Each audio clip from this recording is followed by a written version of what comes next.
Bueno, buenas noches.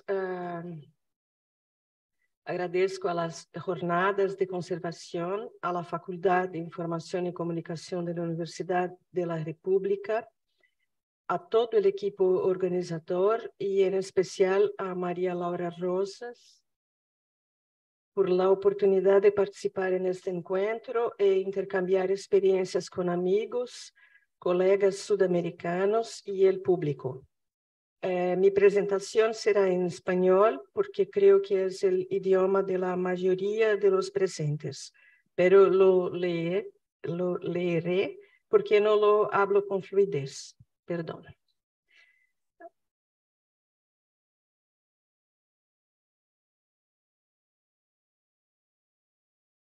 Esta ponencia es un relato de la trayectoria de una colección y tiene como objetivo presentar un caso de estudio paradigmático para entender en la práctica la relación entre la gestión de riesgo y los agentes de deterioro. Una dificultad importante al abordar teóricamente el tema de la gestión de riesgo es la diversidad de temporalidades y de los eventos. Hay agentes que producen cambios inmediatos y otros que son extremadamente lentos y discretos. En general, aunque no son sincrónicos, se combinan. En el caso de esta colección que aquí les voy a presentar, estamos hoy en un punto alejado de algunos de los hechos y muy cerca de otros. Por lo tanto, al ser un trabajo en proceso, no tendré enseñanzas que ofrecer, pero compartiré las decisiones tomadas y las razones para tomarlas.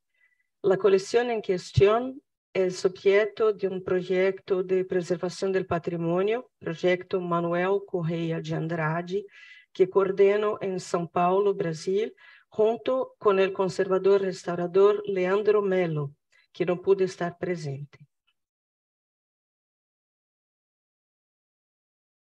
El proyecto Manuel Correia de Andrade cuenta con el apoyo del Banco Nacional de Desenvolvimento Econômico e Social, BNDES, a través del Programa Nacional del Apoio à Cultura do Ministério da Cultura do Brasil, e compreende um conjunto de ações para a conservação da coleção de mesmo nome, donada por la família del titular ao Instituto de Estudos Brasileiros da Universidade de São Paulo, desarrollado en la sede del IEB USP, con inicio en 2022 y duración prevista de 30 meses. El proyecto pretende garantizar un amplio acceso a la colección y abarca limpieza, catalogación, creación de una colección digital, talleres, webinars y seminarios y desarrollo de software con terminología para la conservación de colecciones en papel.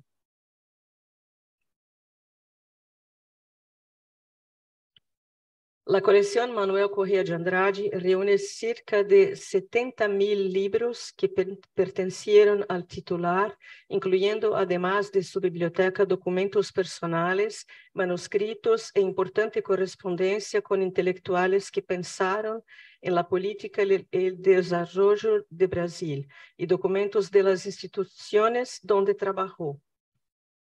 La historia de esta colección proporciona un verdadero estudio de los riesgos desde su formación en un ambiente rural, en un ingenio de cana-de-azúcar, hasta su instalación en Recife, una ciudad entre el mar y el río, capital del estado de Pernambuco, en la cálida región noreste de Brasil. La propia diversidad material y cronológica de encuadernaciones, soportes y elementos sustentados ya desafía la conservación. La colección Manuel Correia de Andrade fue donada al Instituto de Estudios Brasileiros de la Universidad de São Paulo por su viuda en 2008. Cuando el instituto fue a recorrer a la colección, un familiar impuso un embargo legal y los sitios fueron cerrados a la espera de una decisión judicial. En 2015, La decisión judicial liberó la colección para ser transportada de Recife a São Paulo, distante 2.607 kilómetros. Como era de esperar, luego de 7 años cerrado en un ambiente de alta humedad relativa y alta temperatura, la colección se vio infestada de hongos, bacterias, insectos y roedores.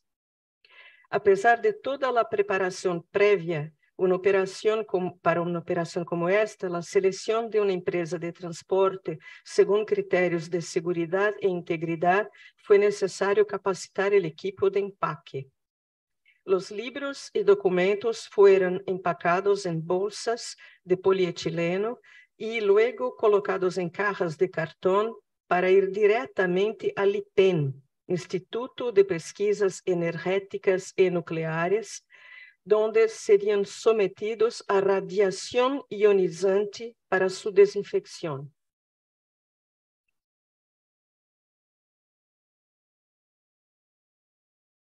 No hace falta decir que todos los criterios de manipulación y transporte determinados fueron desatendidos por la empresa de transporte. Las cajas fueron apiladas sin pallet, causando deformaciones y rupturas y con marcas de pisadas de zapatos.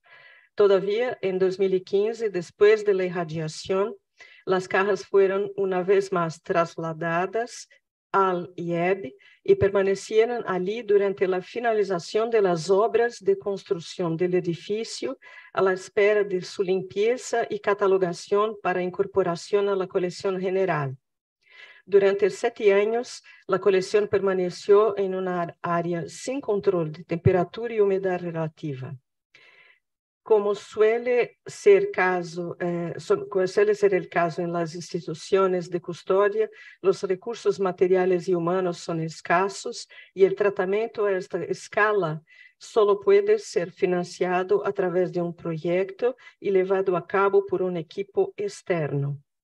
Después de la aprobación en 2017, el proyecto aún tardó 4 años en tener el contrato firmado, lo que solo ocurrió en 2021, pero empezó realmente en junio de 2022. El periodo de validez del tratamiento de irradiación ya había vencido y debido a las condiciones ambientales durante este periodo de espera, existía la posibilidad de recontaminación. Teníamos un dilema. Una nueva irradiación implicaba un riesgo de ruptura de la estructura molecular de la celulosa, pero no sería posible lidar con una eventual contaminación tratándose libro por libro a esta escala. Decidimos realizar una inspección para verificar el estado de conservación e invitamos a participar expertos en microbiología y micología. No fue una inspección por muestreo, solo abrimos 6 cajas ubicadas en diferentes lugares, en un total de casi 1.500 cajas. Sin evidencia de infestación, decidimos no repetir la irradiación. El estado de conservación de muchos libros con papeles muy acidificados y quebradizos también fue un factor en evaluación que desaconsejó esta acción. En septiembre de 2022 se inició efectivamente el trabajo con un equipo de 10 estudiantes becarios.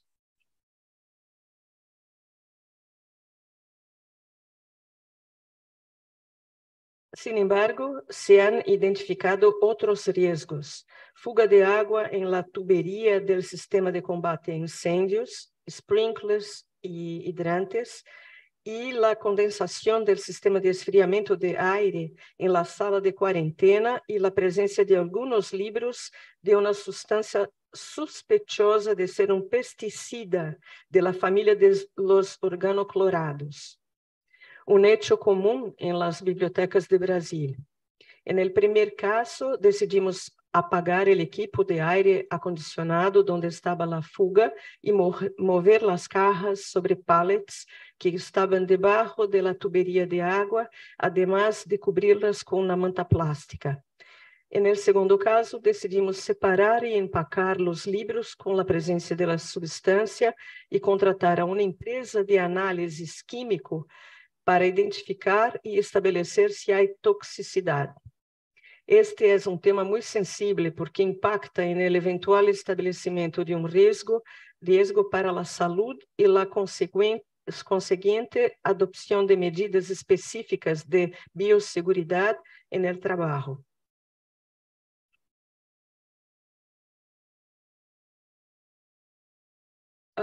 Debido a la historia de la colección Manuel Correa de Andrade, decidimos aprovechar los recursos del proyecto e introducir una investigación de la microbiología de las colecciones en papel para identificar los microorganismos, principalmente hongos, que son más constantes en los ambientes de cuarentena, la sala de procesamiento técnico y la biblioteca.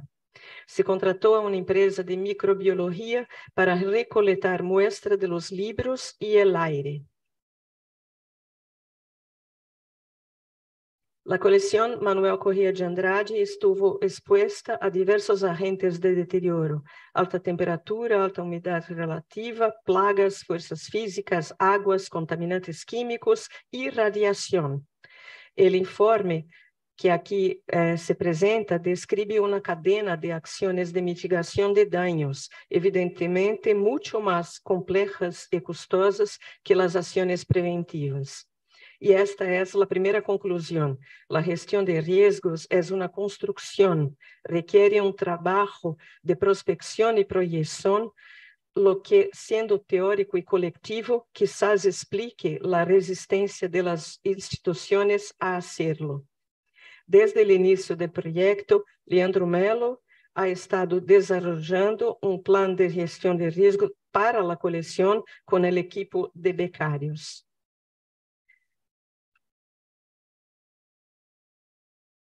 Como parte de las acciones de formación de competencias, la gestión de riesgo para la colección Manuel Correa de Andrade tiene como objetivo identificar, evaluar y proponer medidas preventivas y mitigadoras para los principales factores que interfieren en la conservación de la colección durante el periodo del proyecto. La investigación se realiza con un grupo de estudio formado por los pasantes bajo la coordinación de Leandro Melo. Se realiza como una actividad participativa donde los pasantes pueden ejercitar su capacidad de observación del entorno, de la colección y de sus propias acciones. El desarrollo de la investigación sobre gestión de riesgo ha mostrado resultados prácticos, incluso antes de su conclusión, al posibilitar la mejora de los procedimientos de trabajo adoptados por el equipo. Estos procedimientos se registran por escrito y se revisan y perfeccionan constantemente. Los conocimientos ejercitados en el proceso de elaboración de la gestión de riesgos también se aplicaron en las acciones relacionadas con el registro de actividades en curso, el control de la ubicación de los ítems en tratamiento y el registro de flujos de trabajo, entre otros. La investigación de gestión de riesgo del proyecto Manuel Correa de Andrade aún está en curso y sus desafíos futuros son establecer un diálogo más efectivo con el personal técnico de la institución. Fortalecer esta comunicación es fundamental para la efectividad de este plan en vista de la duración limitada del proyecto y la necesidad de pensar en la continuidad de la conservación, acciones realizadas y también los conocimientos adquiridos. Con esto, pretendemos mitigar un efecto nocivo que es bastante común en la realización de proyectos por parte de equipos externos y muchas veces también observado en proyectos realizados con sus propios profesionales. la pérdida de memoria y como resultado de ello, la discontinuidad de acciones y reflexiones sobre la conservación de las colecciones bajo la protección de las instituciones. Gracias por su atención.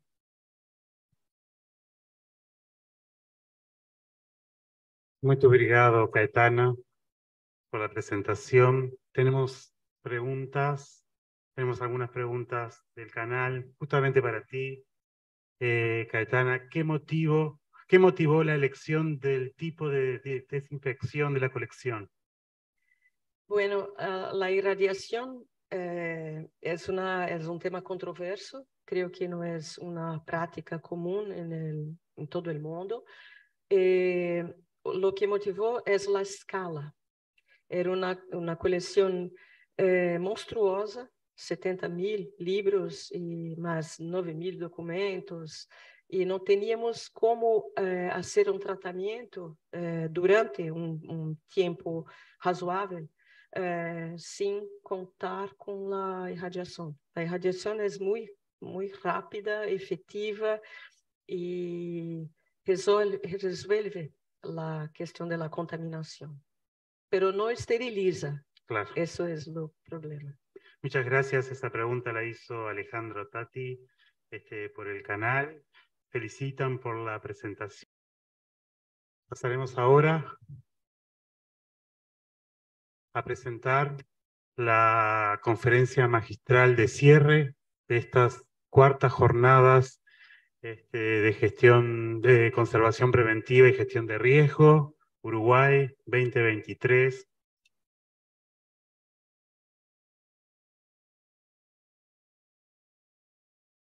¿Está conectado? Bien. Para ello, vamos a presentar justamente que la conferencia va a estar a cargo del maestro Fernando Osorio Alarcón de México y se titula La alta movilidad del capital humano como factor de riesgos a considerar. Pero antes voy a comentarles, si no lo conocen, brevemente el currículum de Fernando. Fernando Osorio Alarcón estudió Ciencias y Artes de la Imagen en el Instituto Tecnológico Roger de Nueva York y está diplomado en Conservación de Fotografía por el Museo Internacional de Fotografía y Cine, George Easternhouse.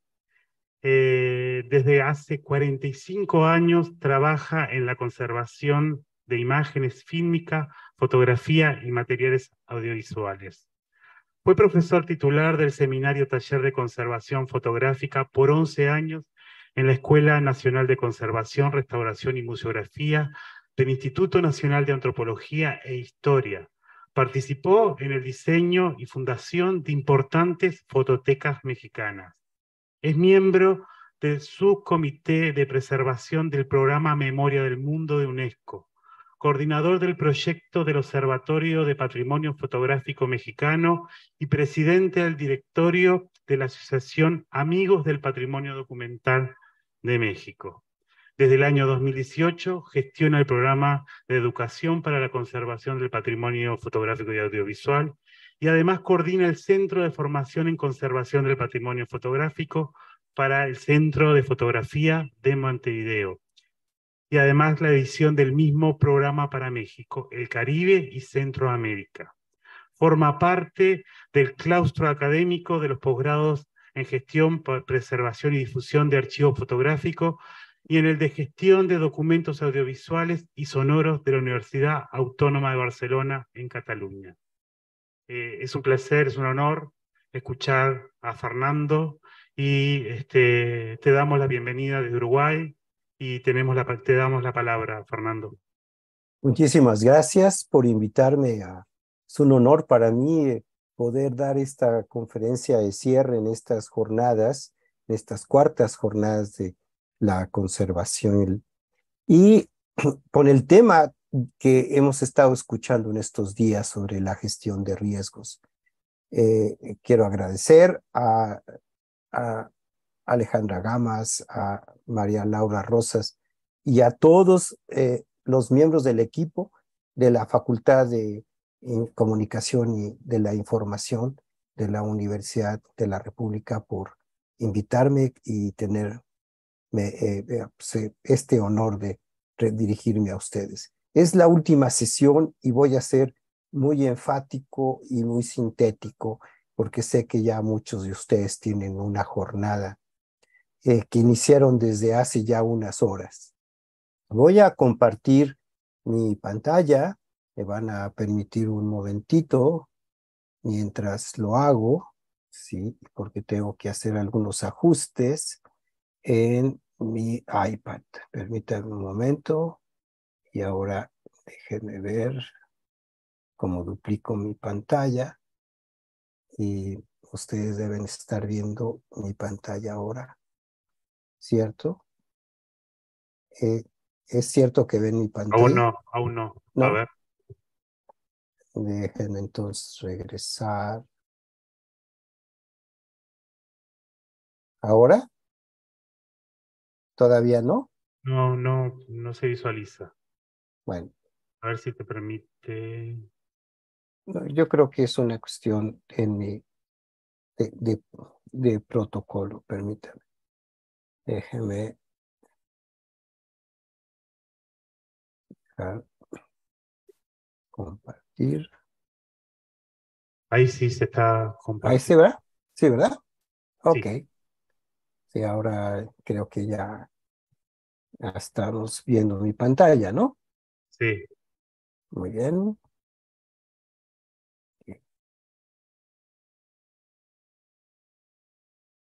Muy bien. Ahí ven mi pantalla, ¿sí? Bien.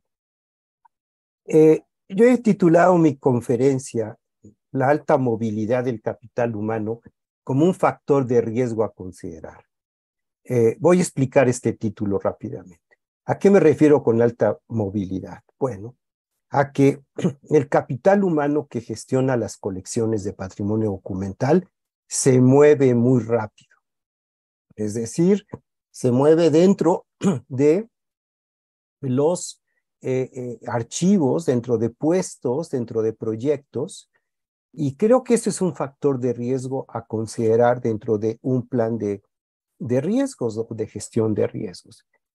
Todo lo que yo voy a decir en este momento tiene que ver con mi experiencia en varios de mis actividades profesionales. Esto quiere también implicar que hay un tema de gestión de recursos humanos muy importante porque hay esta como especie de aura alrededor de a quién contratamos o cómo lo contratamos o qué plazas abrimos para que nuestros equipos que trabajan con las colecciones pues puedan trabajar tranquilamente, puedan trabajar adecuadamente. Bien, eh, yo voy a plantear estos puntos. ¿Cómo es esto de que los recursos humanos en la gestión del patrimonio documental incide en un plan de gestión de riesgos o debería de existir en un deber ser? Bueno, para mitigar el desastre, un poco, como inclusive parafaseando a Lourdes Blanco, quisiera decir que esta ponencia, esta propuesta que yo hago, es una invitación a construir un espacio de reflexión sobre los actores de la gestión documental.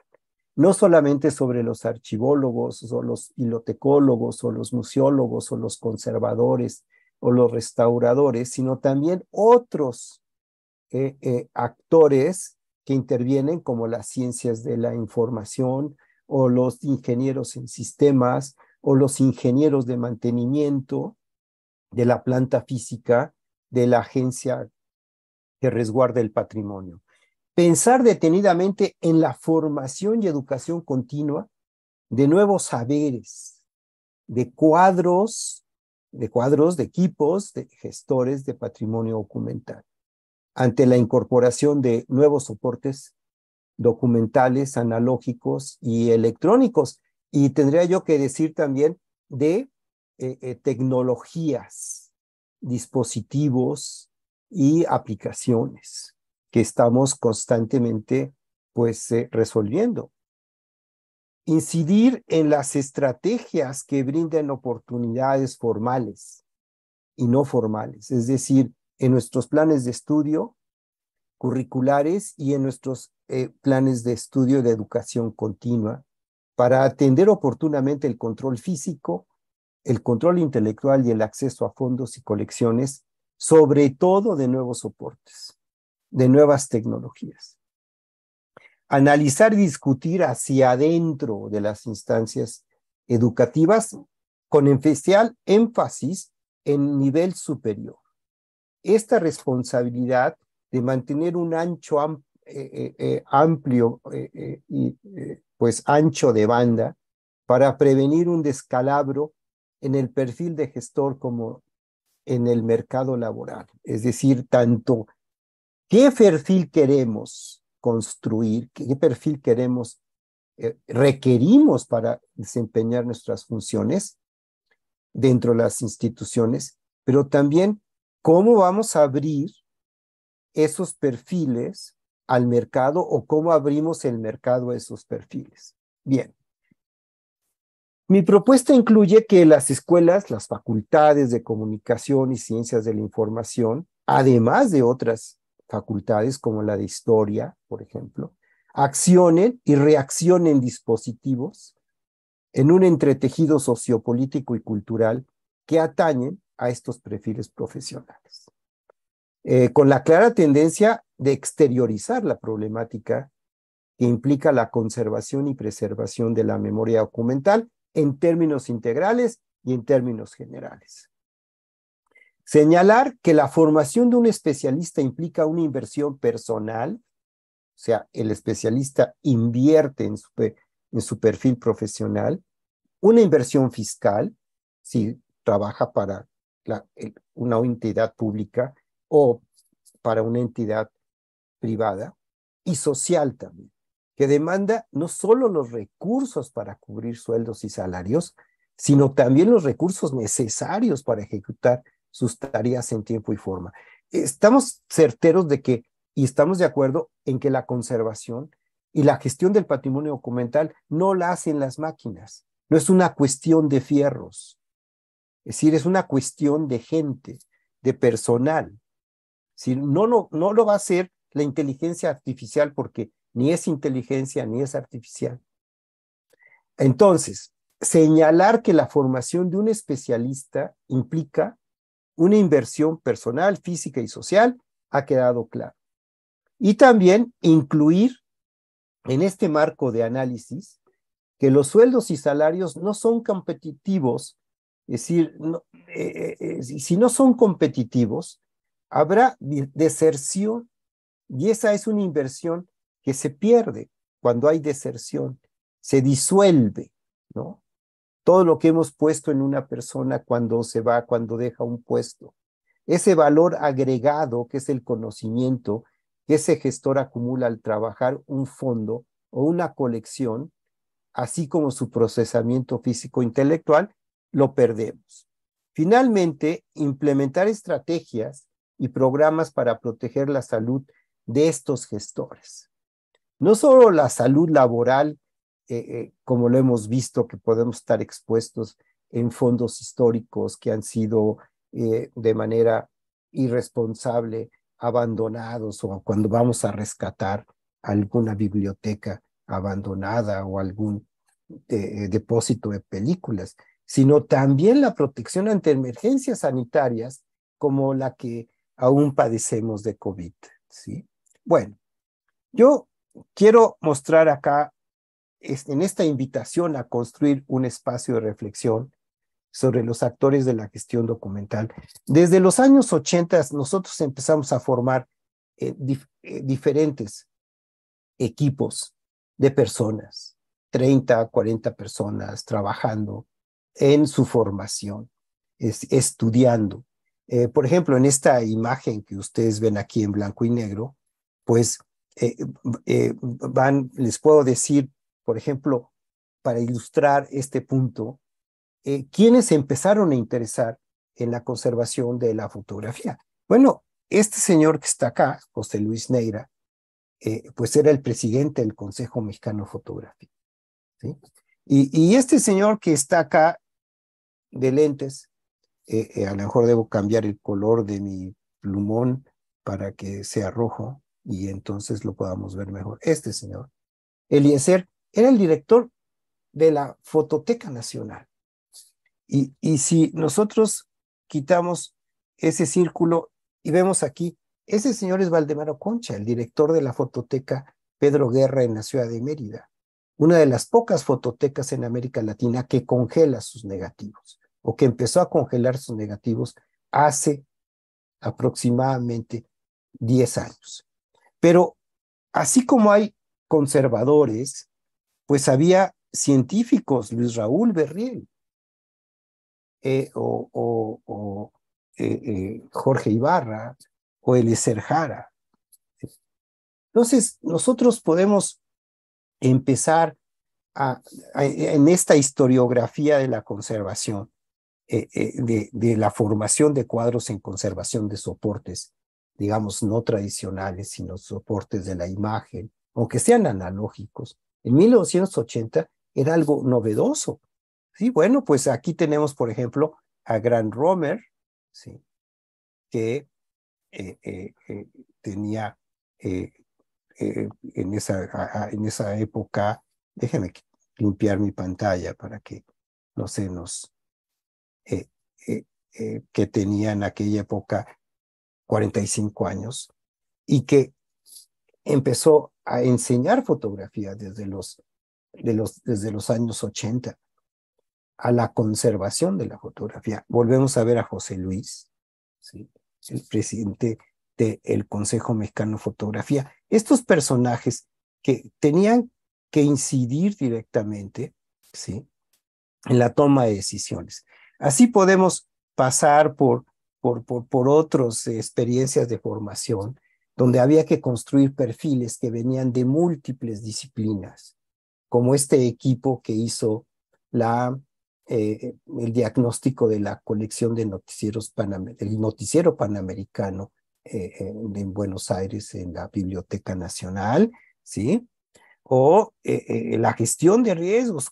En 1994 ya había cursos sobre este tipo de pues, temáticas, ¿no? Está Peter Mustardo y Nora Kennedy trabajando con una serie de conservadores de fotografía en un simulacro para el rescate por inundaciones, ¿no? Y bueno, pues ustedes seguramente localizan en esta fotografía a muchos de los colegas del Uruguay y de la Argentina y de Chile y de Perú que tomaron el primer curso de formación en el CDF de conservación de patrimonio fotográfico. O sea, hay una tendencia. Hemos tenido en América Latina esta idea de ir formando gente, pero ¿cuánta de esta gente se ha quedado a trabajar en los archivos? ¿Cuánta gente sigue activa en ellos, no? O en esta, por ejemplo, en el que es una fotografía de dos colegas en México en ese mismo programa de formación. Si cada vez necesitamos más dispositivos para enseñar la disciplina, por eso hay que construir un espacio de reflexión sobre quiénes son los actores de la gestión documental y de la conservación. Cuando digo gestión documental, quiero decir todas las áreas, es decir, la catalogación, la clasificación, la descripción de información, etc. Bueno, en el otro argumento, pensar detenidamente en la actualización y formación de cuadros de gestores de patrimonio ante la incorporación de nuevos soportes documentales analógicos y electrónicos, sin olvidar la obsolescencia programada, ¿verdad? Que ese es otro riesgo que tenemos que incluir dentro de nuestro plan de gestión. Bueno, pues todo mundo sabemos que empezamos a manejar imágenes diferentes soportes, como por ejemplo este exvoto, ¿no? Es decir, que está, pues a lo mejor no llega a un archivo, pero sí llega a un museo. Y sabemos cómo se comporta la pintura sobre lámina o los esmaltes, ¿sí? Los soportes. Pero ahora tenemos grabados que van sobre muro, que son una especie de pues, trepas, ¿no? O de grabados directos sobre un muro, que no extrapamos el muro para conservar el grabado, pero sí tenemos que conservar la reprografía del grabado. Esto es un grabado de un taller en la ciudad de Oaxaca, donde hay un movimiento muy fuerte de grabadores y que obviamente algún día tendrán que llegar o los originales o los stenciles de estos grabados que circulan en la urbe. Y también hemos tenido, pues siempre, en muchos archivos, el conocimiento de que hay fotografías de diferente tamaño, de diferente formato, con diferente intencionalidad, con diferente función. Entonces necesitamos ir actualizando con las diferentes normatividades y con las diferentes, digamos, recomendaciones, pues, de conservación, de catalogación, pues, cómo abordar con precisión, con confianza, la custodia de estos materiales.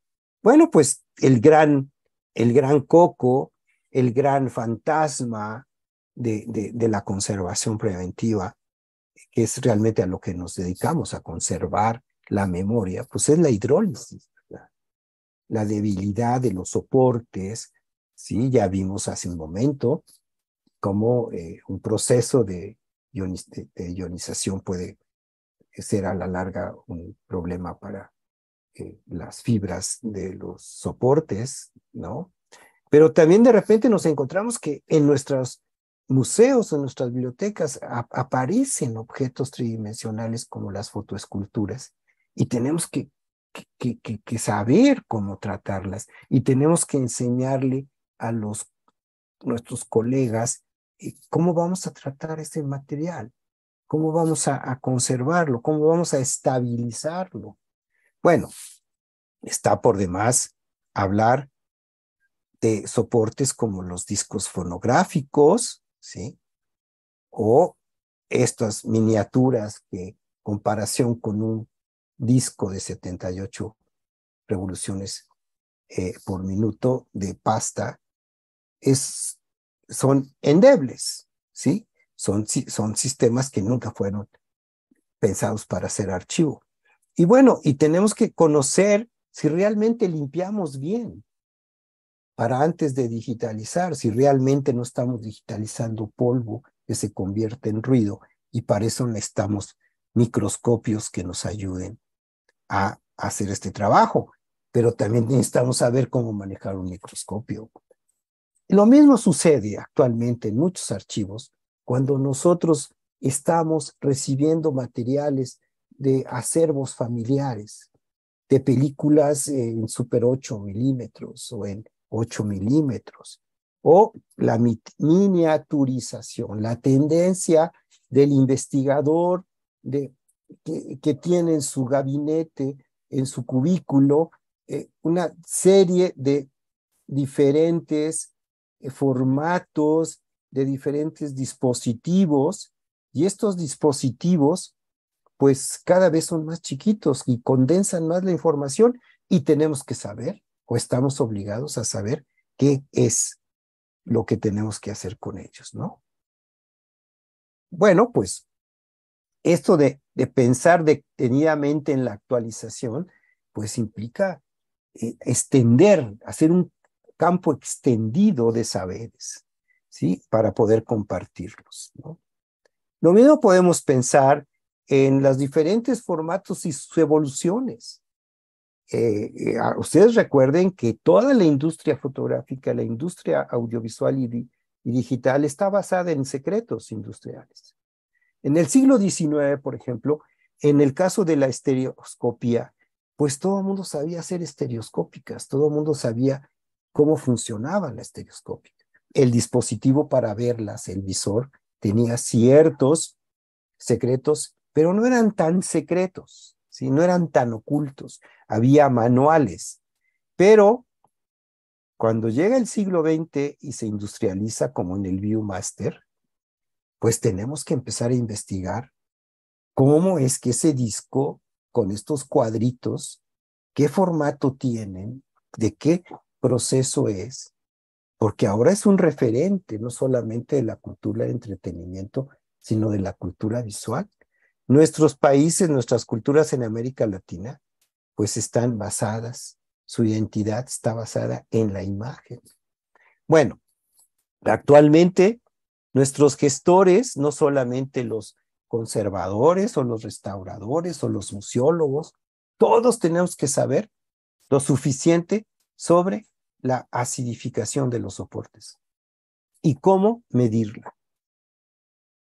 ¿Para qué? Para tomar decisiones de almacenamiento, ¿sí? Decisiones técnicas. Entonces, todos requerimos, por esta cuestión del secreto, el secreto industrial, requerimos actualizarnos, ir conociendo lo que deja de ser secreto, de cómo fue hecho, porque nosotros estamos trabajando con una materialidad que nadie nos ha dicho que es una materialidad, ¿sí? Que es una materialidad que va a durar 100 años. Todo lo contrario, ¿verdad? Son muy, muy endebles. ¿Y qué decimos, por ejemplo, de el archivo de Internet? Que está en petabytes, en grandes repositorios, que no son, que guardan, ¿sí? Que guardan aproximadamente, pues por X cantidad de años, ¿sí? Una memoria infinita que hay que estar migrando constantemente. Bueno, pues cuando hablamos de imágenes digitales, cuando hablamos de materiales que tienen una vida más finita de los que estamos acostumbrados, pues tenemos que encender un semáforo rojo y tenemos que estar atentos a cada una de las nuevas tecnologías. Y pareciera que deberíamos de tener una antena parabólica para localizar lo que está pasando alrededor de la industria tecnológica, de la imagen y de los medios de comunicación. Bueno, entonces necesitamos trabajar ya no en onda corta, sino en onda larga y en frecuencia modulada, para analizar y discutir hacia adentro de las instancias educativas, de nivel superior, sobre todo, esa responsabilidad de mantener un amplio ancho de banda para prevenir un descalabro en el perfil del gestor documental, como en su mercado laboral, ¿sí? Si nosotros tenemos que crear para que la catalogación de nuestros documentos sea más rápida, más eficiente, más completa, incida en la investigación, en la generación de nuevos conocimientos, documentalistas, catalogadores más cultos, mejor preparados y no se diga en la materialidad. Necesitamos saber perfectamente la diferencia entre registro de colecciones y descripción de información. Hace un rato las compañeras, cuando planteaban la disociación que existe en el Museo del Carnaval, bueno, están señalando el control físico de las colecciones no existe o es precario. ¿Por qué? Porque no hay un registro, no hay un inventario. Entonces, necesitamos constantemente enseñar más temas en las licenciaturas de archivología, de biblioteconomía, de conservación de bienes muebles. Bueno, pues eso es empezar a hacer más ancho la banda, la longitud de onda, ¿sí? Para tener mejores perfiles. No lo vamos a hacer en la misma cantidad de tiempo. Tenemos que tener estrategias, ¿verdad? Otras estrategias. Y antes de hablar de las estrategias, a mí me gustaría plantear las expectativas de las políticas públicas institucionales. Yo, sinceramente, creo que hay muchas expectativas que se han quedado enanas, que se han quedado subdesarrolladas, ¿no?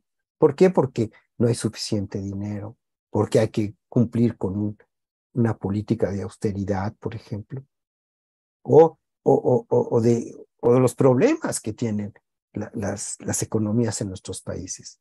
Estas expectativas públicas institucionales tienen que hacer algo rápidamente, porque prácticamente lo que nosotros tenemos acá es, actualmente pienso, es mi punto de vista personal, dos grupos. El grupo de un perfil establecido a la izquierda y de un perfil que se empieza a incorporar poco a poco, pero siempre hay una distancia.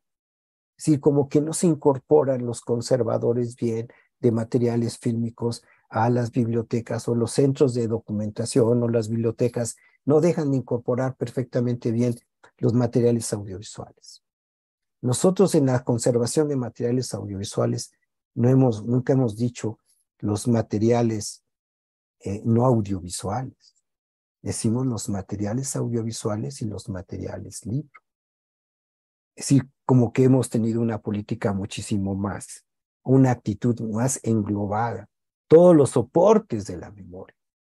Bueno, lo que nosotros queremos, o lo que yo pienso que debemos hacer, es empezar a caminar en el intercambio, en una manera más horizontal, de ver a nuestros colegas y de aceptar el rol que tienen nuestros colegas ante las colecciones y ante la gestión de las colecciones, sería mejor dicho, ¿sí?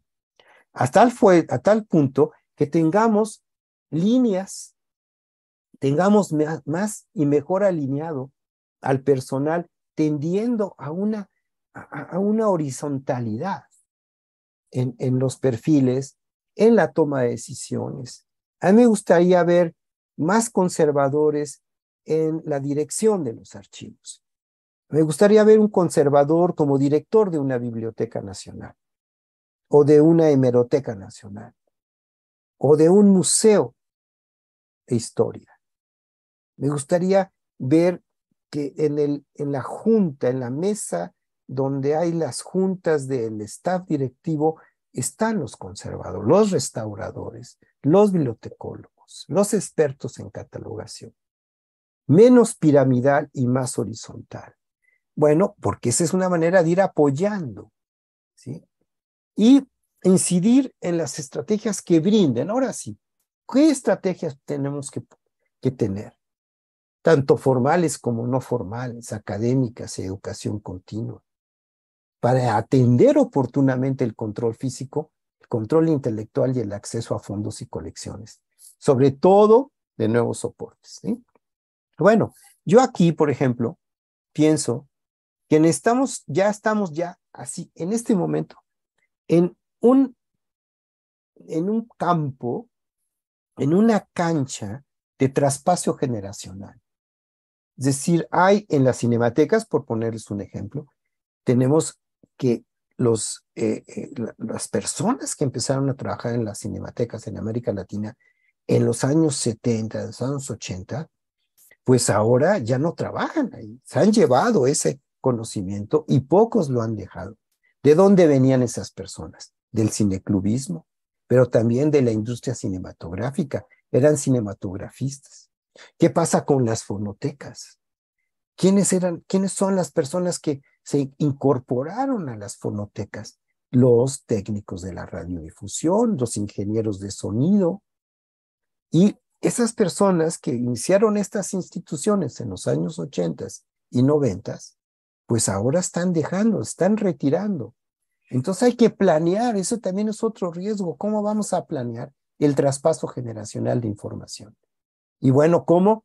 Integrándolos. O sea, sí te jubilas, pero vente a trabajar un ratito con nosotros. Representativo, identificar quiénes son esos perfiles profesionales que nos van a dar esa información. Selectivos, sí, algunos nos darán información oral, otros tenemos que seleccionar que escriban. Refundacional, es decir, necesitamos nosotros buscar que esos conocimientos vuelvan a tener una fundación, vuelvan a ser funcionales, ¿sí? Y también transaccional, es decir, que no solamente sirvan para una cosa, sino que sirvan para muchas secciones de nuestro archivo, como es en el caso, ¿no?, de los materiales de soportes.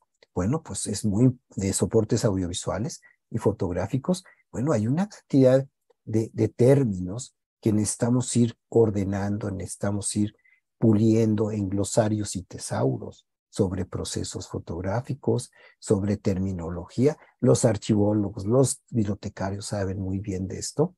Pues tenemos que sacarlo, no podemos descuidarlo de nuestros, pues digamos, colegas que se jubilan o que deciden retirarse. Estamos volviendo a hablar de personas de mayor a menor edad. Y esto tiene que ver con los jóvenes que están actualmente en las universidades, ¿sí? Bien, ahora bien, se propone que las instituciones de educación superior accionen y reaccionen dispositivos en el entretejido sociopolítico y cultural que atañen a estos perfiles profesionales. ¿Qué quiere decir esto? Que no podemos quedarnos en nuestro contexto de la facultad, de la escuela, del instituto, sino necesitamos buscar entretejer con otras facultades, con otros institutos, con otros entes culturales, para generar este engranaje, ¿no?, con una clara tendencia a exteriorizar la problemática. Por mucho tiempo nos hemos guardado las problemáticas. Es decir, como que nos gusta quedarnos, somos medio masoquistas, queremos quedarnos con esta problemática interna que nos carcoma. No, tenemos que sacarla, tenemos que exteriorizarla, tenemos que decir que si no hay suficientes gestores del patrimonio documental, pues quién sabe qué vayan a encontrar dentro de 15 años los investigadores. A lo mejor los investigadores se van a convertir en arqueólogos documentales. Bueno, esto implica la conservación y la preservación de la memoria, o es una implicancia que la conservación y la preservación de la memoria documental imponen, ¿sí? Exteriorizarlo. Exteriorizar de muchas maneras, en conferencias en paneles, en programas de radio, en entrevistas radiofónicas, en entrevistas televisivas. Por ejemplo, no sé si ustedes han visto, pero en los últimos 2 o 3 años ha habido excelentes documentales sobre archivos fotográficos. En Argentina, Estudio Luisita; en Bolivia, Fotocordero, por mencionar 2 nada más. Pero eso es lo importante, que esos documentales se vean y se analicen en las facultades de historia, de biblioteconomía, de comunicación, y generar estas cápsulas de información que puedan circular por redes sociales, hablando de la necesidad de perfiles profesionales que atiendan los archivos y la memoria documental, ¿sí? Bien, la formación de un especialista implica una inversión personal, fiscal y social que demanda no solo los recursos para cubrir sueldos y salarios, sino también los recursos necesarios para ejecutar sus tareas en tiempo y forma. Es decir, no, las máquinas no hacen esto. Podemos usar máquinas, pero las máquinas son manejadas por personas. Los instrumentos son manejados por personas. Sí, en el caso de los materiales audiovisuales, pues un catalogador tiene que en tiempo real que analizar el material. Si dura 20 minutos, 20 minutos. Y puede ser que lo tenga que hacer hasta 2 veces. Un bibliotecario no lee exactamente un libro, pero un documentalista audiovisual, en caso de video, de cine, de sonido, tiene que oírlo de cabo a rabo. Y en el caso de la fotografía, tiene que hacer un análisis visual y tiene que hacer una descripción para contextualizar esa imagen dentro del contexto como unidad documental simple y compuesta, si está en un álbum o en una serie. Entonces, necesitamos darles a todos los gestores las herramientas, si no, no sirve que lo tengamos contratado, si no le damos con qué trabajar, con qué materiales trabajar. Bueno, si los sueldos y salarios no son competitivos, habrá deserción. Y esa inversión que hemos puesto en esa persona se pone en riesgo. Se disuelve y tiende a desaparecer el valor agregado que radica en el conocimiento que ese gestor acumula al trabajar un fondo o una colección, así como su procesamiento físico e intelectual. ¿Sí? Nosotros podemos tener un cianotipo, una impresión con fierro, con sales de fierro, y vamos a digitalizarla. Y el digitalizador, el fotógrafo que haga la digitalización, el técnico, especialista en transferencia analógica digital, pues debe saber cómo está hecha esa imagen, que predominan los azules, este azul, ¿verdad? Intenso. Debe conocer el proceso para no trastocarlo en el facsímil. Y, por ejemplo, todos nosotros sabemos, es importantísimo tener ese panorama, ese mapa de contenidos de una colección. Este principio de registro, este principio de ordenamiento. Bueno, pues cualquier persona, conservador, catalogador, gestor, documentalista, especialista en contenidos visuales o literarios o sonoros o musicales, empieza a crear correlaciones de estructura. Y esas correlaciones de estructura de cómo está formada su colección, de qué trata su colección, es algo que si no se plasma en una bitácora, si nuestros colegas no escriben un artículo o una crónica o simplemente llevan un diario de trabajo, eso se pierde. Cuando deserten porque no les pagamos bien. ¿Cuánta gente sabe manipular bien un objeto? ¿Cuánta gente tiene habilidad manual? Todos quisiéramos ser cirujanos, pero a lo mejor no tenemos la habilidad manual para hacerlo. ¿Sí? Bueno. Así que implementar estrategias y programas para proteger la salud de estos agentes, no solo la salud laboral, o sea, la exposición que podemos tener nosotros ante microorganismos, porque hay ataque microbiológico, sino la protección ante emergencias sanitarias como la que aún padecemos. ¿Sí? Es decir, nos agarró el COVID y de repente la reacción que a mí me sorprende mucho es, ¿qué hacemos con los archivos? Pues cerrarlos mientras sepamos qué pasa. ¿Y qué pasa con los materiales? ¿Los desinfectamos? Bueno, tuvo que salir alguien de la Biblioteca Nacional de España a decir que eso había que dejarlo 14 días o 15 días en un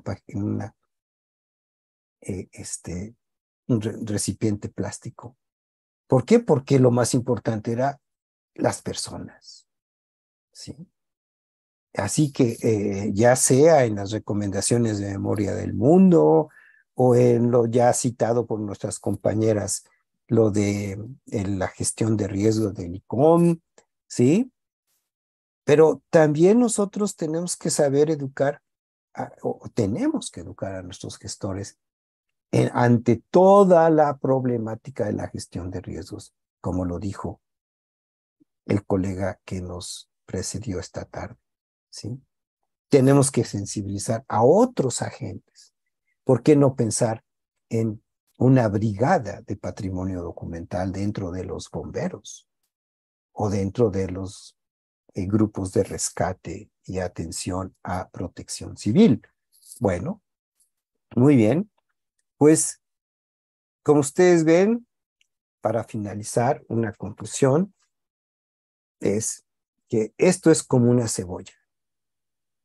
Le vamos quitando capas y capas y capas a toda esta cuestión de que hemos llamado gestión del patrimonio, y nos vamos encontrando de un lado que hay riesgos, riesgos que identificamos como fuego, humedad, inundaciones, y otros que es la actualización de nuestro personal, la seguridad de nuestro personal, conservar a nuestro personal estabilizado, con guardas de primer nivel, de segundo nivel, de tercer nivel, contentos y felices, desempeñando un trabajo que, bueno, que todos los que trabajamos en esto, pues nos entusiasma, queremos trabajar, amamos ese trabajo, que es una gran diferencia, ¿no?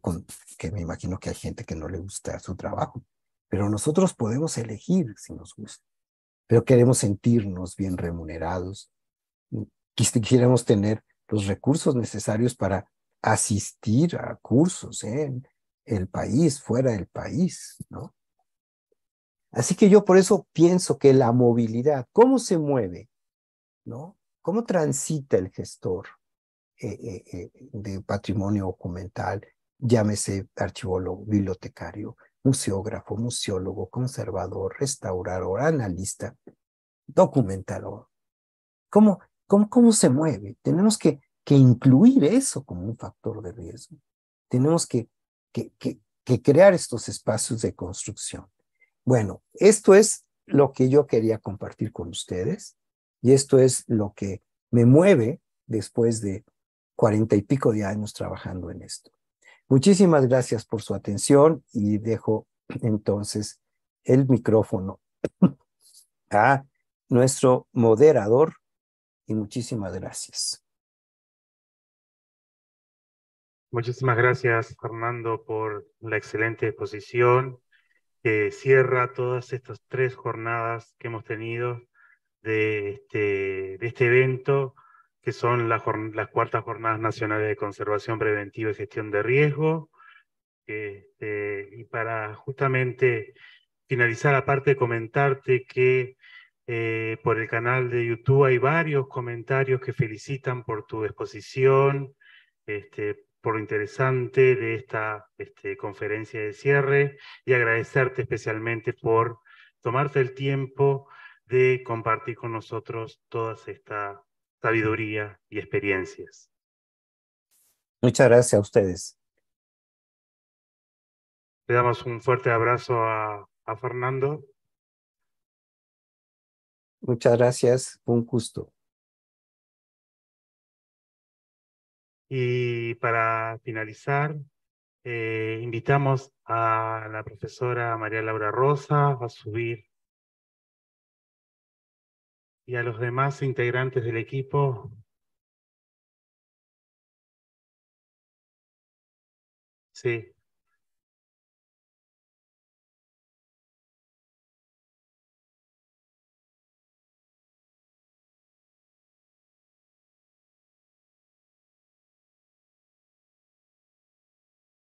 ¿El profesor Emiliano Pateta se encuentra en la sala?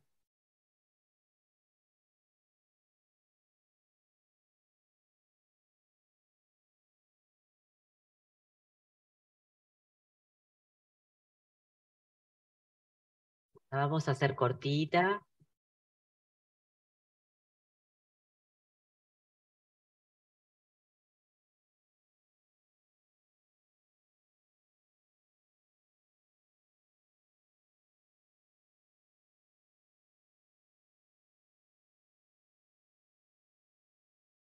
Y ahí estaba. ¿Estamos todos? Bueno, Buenas noches a todos y todas los que están y las que están del otro lado. Acá tenemos unas 60 personas en este momento. Digo que viene el momento de los agradecimientos y me pidieron que no los hiciera llorar. Bueno, ¿qué decir? Primero, agradecer a todos los participantes presenciales y virtuales, porque sin ustedes esto tampoco sería posible si no hay interesados en estos temas patrimoniales. No preparé nada. ¿Qué más decir? Vivo en gratitud, por eso es que agradezco la posibilidad de tener este equipazo, porque puedo ser la cara visible, pero sin ellos seguro que esto no era posible. Hoy ha sido un día muy movido. En lo personal pasé por todos los estados posibles, desde malestar, bronca, alegría, frustración. Hemos tenido todo el día problemas con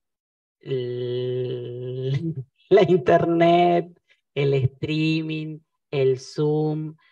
Las personas que están del otro lado del YouTube están bastante molestas porque hemos tenido que cortar algunas presentaciones, no solamente de hoy, pero creo que deberíamos entender todos que cuando nosotros hacemos una reglamentación, pedimos que manden las presentaciones, que manden sus ponencias y les decimos que tienen 15 minutos, tampoco pueden molestarse si nos pasamos del tiempo y esto se extiende como se extendió el viernes. Hemos hecho todo y más de lo que estaba a nuestro alcance. Esperamos que ustedes estén también de alguna manera agradecidos por todo el contenido, porque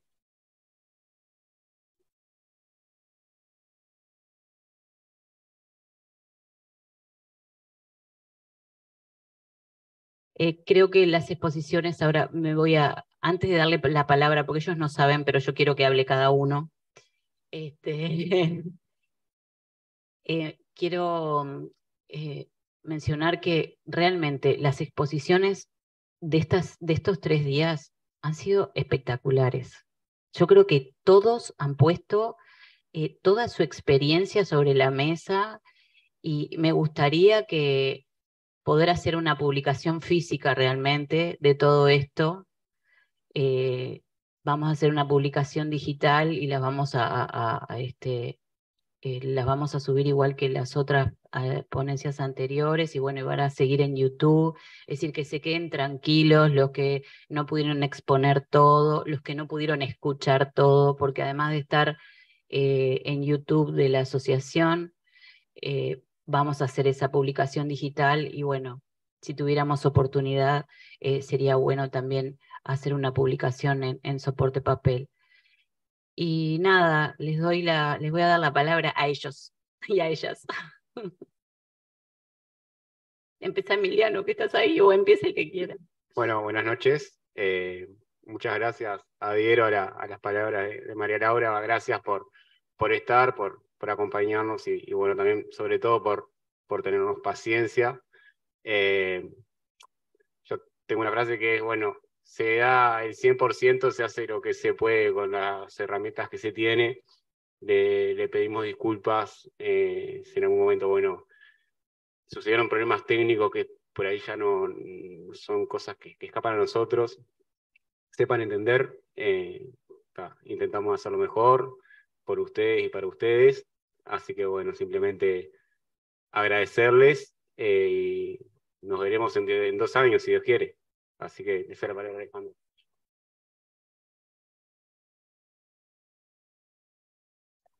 Bueno, esto es como, creo que con eso ya decimos todo, ¿no? Un poco de alivio. Bueno, ya mis compañeros, yo no voy a pedir perdón porque ya se disculparon ellos. Yo voy a agradecerles a ustedes, también agradecerle a y con el permiso de mis compañeros también, a mi familia, pobrecito, todos los hijos abandonados en casa hace 6 meses. Y bueno, nada, agradecerle a las estudiantes que se pusieron el equipo al hombro también, unas genias, las 4, estuvo Cami también por ahí, ahora veo que Andrea nos saca una foto, la verdad que las estudiantes un apoyo impresionante, a nuestras tutoriadas con María Laura, que se presentaron y se animaron también, muchas gracias, y bueno, a todo el equipo, y quería agradecer así también en público, haber conocido a Sara en persona, porque solo nos veíamos físicamente, y la verdad que fue una diosa total. Sara, esto es para vos, mi corazón especial es para vos, y bueno, a todos los ponentes, a las compañeras que se quedaron también hasta el final, que expusieron hoy, y a las charlas, todo. Muchas gracias, y a mis compañeros también. Hola. Bueno, más o menos adhiero a lo que han dicho mis compañeros. Agradecida por estas 3 jornadas. Han sido días muy intensos en todo sentido, pero creo que fueron muy fructíferos para todos, que de acá creo que nos vamos con muchos aprendizajes, también muchas cosas para plantearnos y trabajar a futuro. Y bueno, y agradecer al equipo que, como es, que nos aguantamos entre nosotros. Y también voy a tomarme el atrevimiento de, como es agradecerle a mi compañero, a Matías, que no está presente acá, pero que me ha aguantado todos estos días, que no ha sido fácil. Pero bueno, solamente eso. Estoy muy agradecida y muy contenta realmente. Muchas gracias. Bien, simplemente para cerrar, agradecer también a quienes han acompañado desde otro lado, ¿no? A través del canal de YouTube, y especialmente también a la Asociación Uruguaya de Archivólogos, que siempre que solicitamos el apoyo lo tenemos. Está la presidenta, ¿no? Por ahí. Y a quienes nos han acompañado en estos días de manera virtual, que han sido algunos muy constantes, ¿no? Nos dicen que hay 120 personas que nos han seguido en casi todos los ejes como una constante, en algunos momentos 750 visualizaciones, por ejemplo en una mañana, o más de 1000 visualizaciones al momento, por ejemplo en el eje agentes biológicos y agentes físicos. Así que ha sido muy enriquecedor el compartir estos 3 días con el equipo, como lo hacemos siempre, pero principalmente el poder compartir, demostrar la fortaleza que tiene el trabajo de un grupo que nace en esta facultad, que nos permite desarrollarnos, que tenemos un espacio que es el laboratorio y que tenemos el corazón de María Laura, donde todos recurrimos para poder hacer estas cosas que han sido muy enriquecedoras, y recordar que estas son las 4ª jornadas y se cumplen 10 años, así que esperemos que sean 10 años más.